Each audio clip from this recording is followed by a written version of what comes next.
So welcome everyone. My name is Morty Levine, and I'm the co-author of the book, The Tibetan Book of the Dead for Beginners.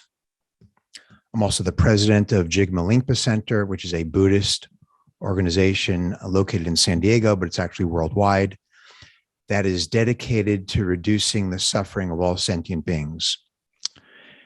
The original Tibetan Book of the Dead was written by a great Buddhist master known as Padmasambhava, or Guru Rinpoche, and it was written in the 8th century in Tibet. He was also known as the second Buddha. The first Buddha that we all kind of know a little bit about was the Buddha from 2,500 years ago. So this gentleman was known as the second Buddha. And these teachings, even though he wrote them in the 8th century, weren't really discovered or revealed until the 14th century by another master named Karma Lingpa. And the actual title of the book in Tibetan is called Bardo Todol, which literally means liberation through hearing in the intermediate state. Very catchy title. Liberation through hearing in the intermediate state. And it's known, and now it's known far and wide as the Tibetan Book of the Dead. So Bardo Todol. Bardo means gap.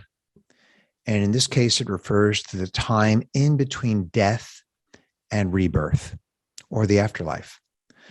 Now, a lot of people also can use Bardo to mean different types of gaps. So some people refer to the pandemic as a Bardo. You're on vacation, you're in the Bardo. When you're in a time of transition, people use the word Bardo. In this case, when I use the word Bardo, it will refer to the time between death and rebirth. And when people die, Buddhists believe that a part of the consciousness continues on after death of the brain and the body.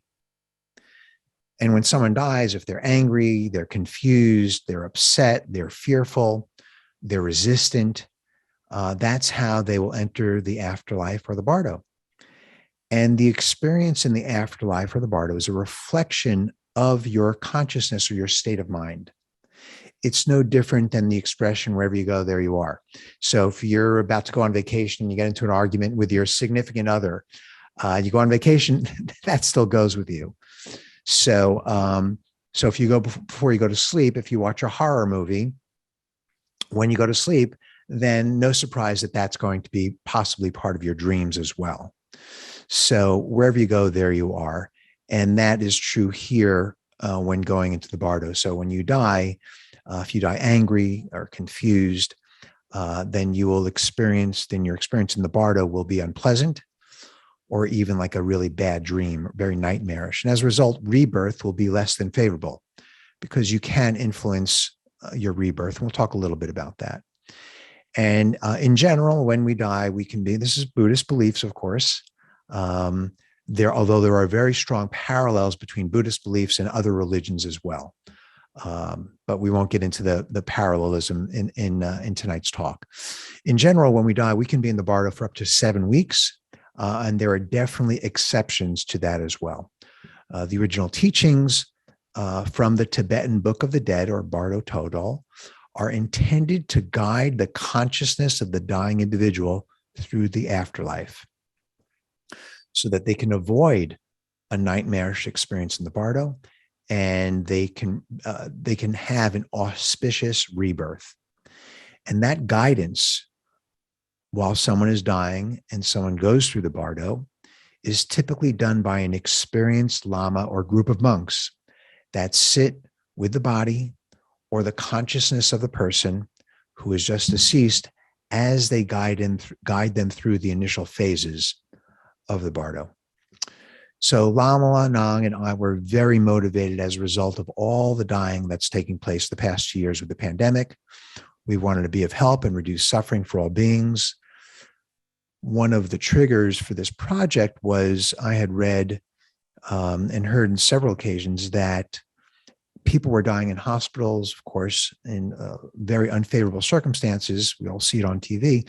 And even though they were not Buddhist, they were asking to see the Buddhist chaplain. So and then of course we read of all the shock and the suffering that's going on, not just by the individuals that are dying, but their families and their friends and their loved ones. It's just horrific.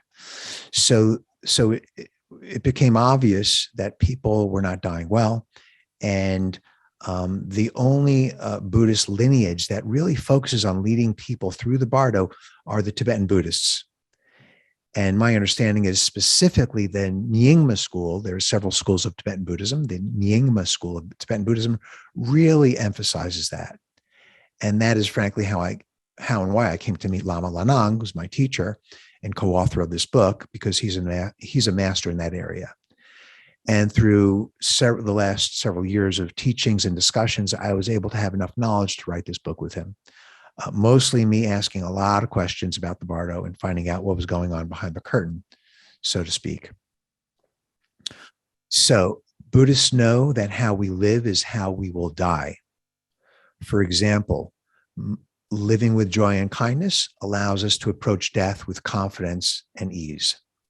Death can be a smooth, natural, and peaceful process, even a liberating event. With training, meditation, contemplation, anyone can achieve calmness and confidence as death approaches them or a loved one. However, those teachings and this book is really not just about the dying process. The instructions or teachings on how are really on how we can live a freer or happier life that can be applied now. And because those are actually the same instructions that will help us to die peacefully and go through the bardo. So the impact of what we offer in the book is far broader than this narrow death experience. And the book is for anyone or any family that wants to live a happier life with greater ease, calmness, and freedom. It's not just for Buddhists. It was really written for the general public. So one of the first topics we introduced in the book is the concept of karma, which is misunderstood by most people, including many Buddhists. And the short version of karma is how you live your life now influences or determines the next moment. Simple enough. I think anyone can buy into that. If I'm angry now, then probably 3 seconds from now, I'm going to be angry. You are where you are now as a result of what's happened in your life until now. And how you react in the future is a result of what you think, say, and do now. At its most basic level, the word karma in Sanskrit literally means action. Action includes speech, thought, and action of the body, physical action. So another way of referring to karma is the principle of the law of cause, the principle of cause and effect. So another way to look at karma, as far as we're talking about the bardo and the afterlife, is the word habit. So the word karma is synonymous with the word habit. Now, it's not habit of just brushing your teeth. I brush my teeth every day. I have a great habit. Or I'm being on time type of habit. The kind of habit we're talking about relates to the habitual view that we have of ourselves and our identity. And that is synonymous with all the stories we tell ourselves about ourselves. So it's the movie about Morty Levine. It's the repetitive stories, the record player, and the beliefs that we have of ourselves. Those are habits that solidify our self-identity.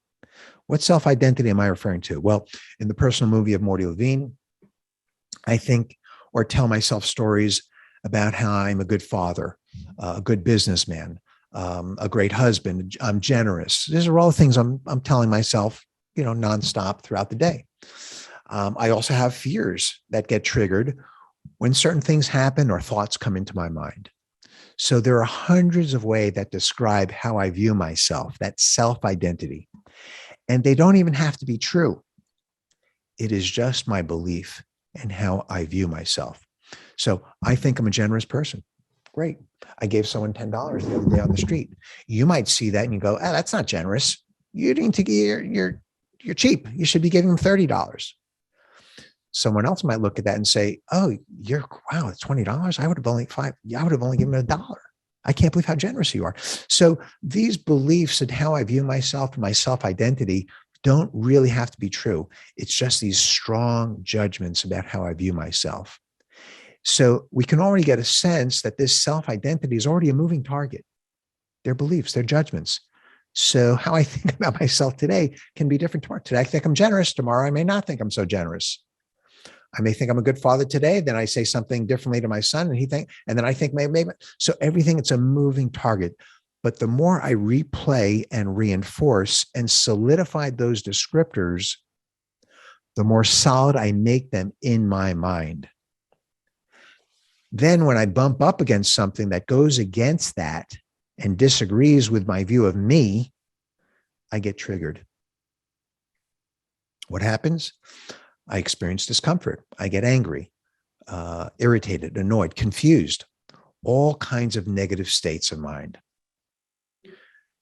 I view myself as a great businessman, maybe. And then the pandemic comes and my company takes a huge downturn. Well, it gets very upsetting because I'm a great businessman. How could that be? I'm a great doctor, let's say. And then someone posts a review and I view myself for years and years, a great doctor, great nurse. But then someone posts a review stating the opposite. So it's not a matter of truth. It's a matter of perception. So these are moving targets that are running through my mind, but I hold on to them. Those are views, how I view myself. And the problem is those descriptors, those stories are all an illusion. So we're trying to hold on to an illusion. We're grasping and clinging to our identity, whether it's as a father, a business person, a you can name all the ways you view yourself. I manage money well, then the stock market goes down. So there's all kinds of examples. Those are the habits that we're talking about now, as far as the bardo is concerned. Those are the habits that we take with us, the grasping and the clinging of who we think we are, including our fears. That's the consciousness that goes with us through the bardo. So what do we do about that? So this is where the concept of permanence or impermanence and ignorance come into play. Here'll be another example. I'm afraid of heights, let's say, or I have a social anxiety or a fear of illness, or I don't like being alone, whatever it is, whatever I'm attached to. And the way you can know what you're attached to, what you're grasping and clinging, is when you feel annoyed, irritated, angry, confused, any negative state of mind, you can take a look at it. And behind that is something rubbing up against your self-identity. Once again, we're not talking about truth. I don't even know what the truth is when we're talking about I'm a good father, a good businessman, good generous, this. It's like it's a moving target. So the way you can identify your issues or what's going to go with you through the bardo is when you feel you've gotten hooked by something. So this is once again where the concepts of impermanence and ignorance come into play. So I get set up for failure when I hold on to these things and I think that they're permanent. And then something happens that does not match with my view. So the degree of grasping and clinging and ignorance are habits embedded in our consciousness. That is what follows us through the afterlife and into the next life. So we see this whole sense of feeling something's permanent versus impermanent. And we also now have a sense of what does ignorance mean? Ignorance means that solidity, that view of myself, that view of how things should be, that's a sign of ignorance. Because the fact of the matter is everything's impermanent. So the more open we are, the more selfless we are, the lighter we are, the more positive karma we gather, the more we reduce our strong sense of self, the illusion. That reduces bad or negative karma. So for example, if I am afraid of social engagements, and I know I'm not good at that. That's what I tell myself. And that's just part of my identity. But I say, I'm going to do something about that. I want to conquer that fear. I'm going to go to therapy. I'm going to meditate. I'm going to go to social engagement. I'm going to do whatever I can. That effort to reduce that habit, that fear, creates positive karma, reduces negative karma. So anything that we can do to reduce grasping and clinging to your view of who you are, that's a good thing. That illusion is harming us during our lifetime. And as we die and go through the bardo and are reborn, that's where it can harm us as well. So the less we hold on to that solid sense of self, the better off and happier we'll be, especially when something goes wrong. Favorite quote of mine that I hear Lama Lhanang say is, he goes, everybody is a great Buddhist practitioner when the weather is sunny and the food is good. So, well, that happens. That's great. But what happens when things don't go our way? That's really where you can see, geez, your spiritual practice working for you or not.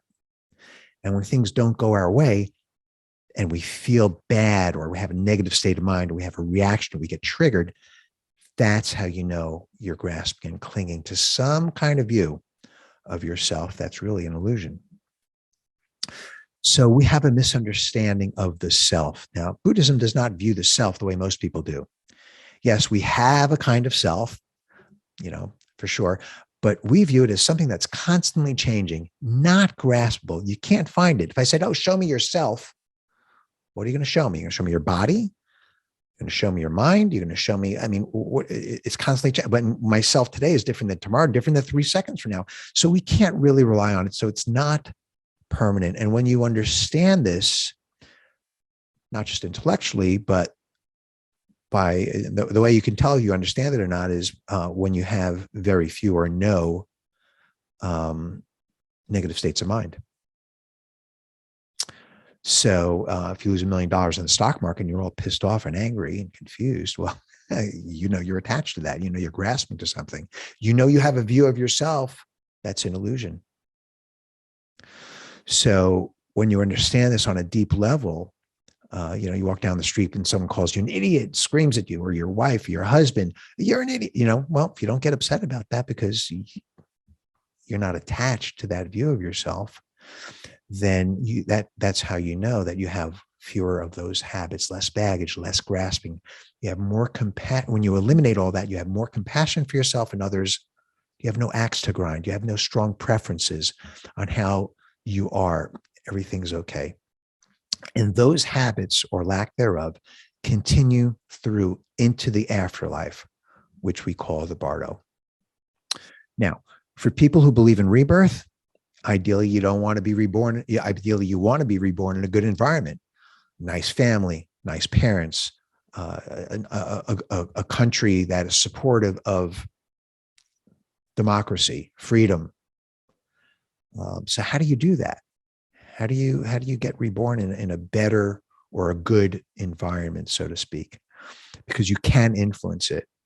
Once again, I understand that speaking from a Buddhist perspective, and there are many people that are not Buddhists, and that's okay, because the solutions to this problem will help people be freer and happier and liberated regardless of their religion.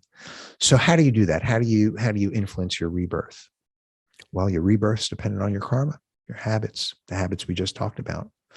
And that's what carries through the bardo. So how you do in the bardo is dependent on your state of mind prior to death.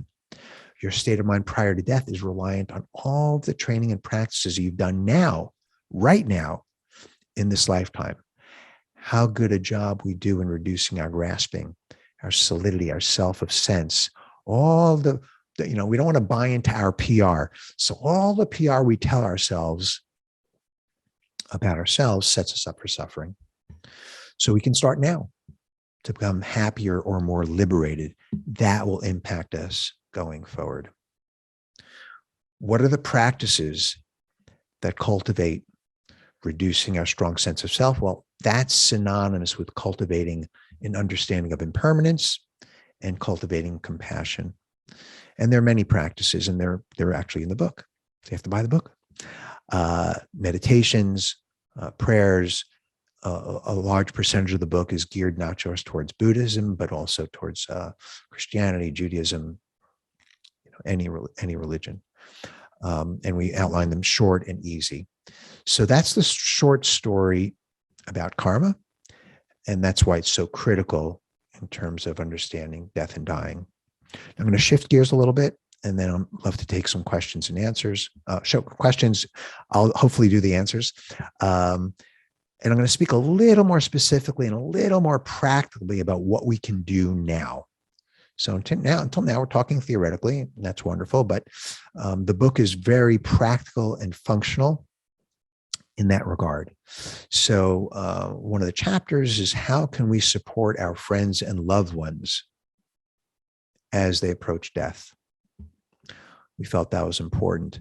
So I'm not going to read that part of the chapter, but I'll just give you a sense of it. Then I will read a few different sections from the book. So the thinking here is our loved ones have lived the best lives they can, and death is awaiting them. The past is gone, can't change that. And the final clock is ticking down.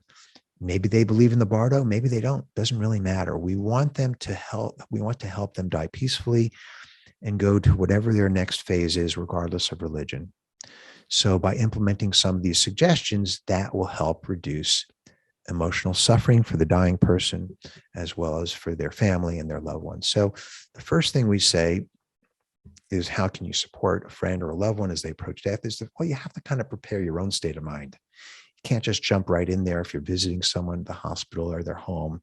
So you have to kind of prepare your own state of mind to achieve some level of calmness, some level of, well, we really can't control anything. We just want to be of help. We want to be of service. That's the mentality we have to start with. Plan ahead. If you're going to bring a plant, flower, pictures, anything, light, soft music can lift spirits. Plan these things.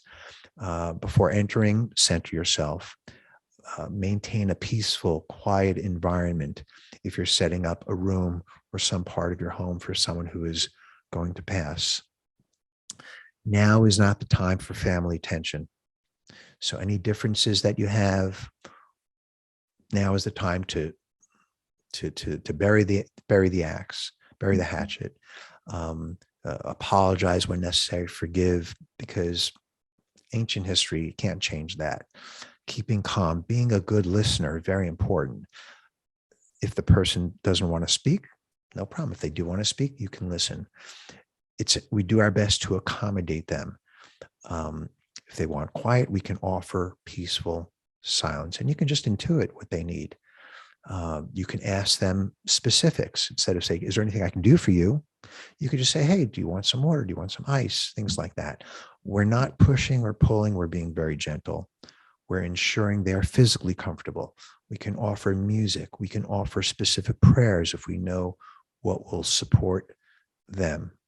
We can surround them with a spiritual guide if they believe in Mother Mary, if they believe in Jesus, Muhammad, Buddha, whatever it is. We can bring those kinds of pictures and that energy into the room and just be present.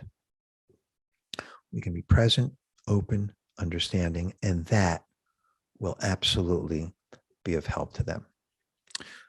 So I did want to read one or two short sections from the book that hopefully will be of value. And then, once again, happy to take questions. So we have a section here, what may arise during the visit.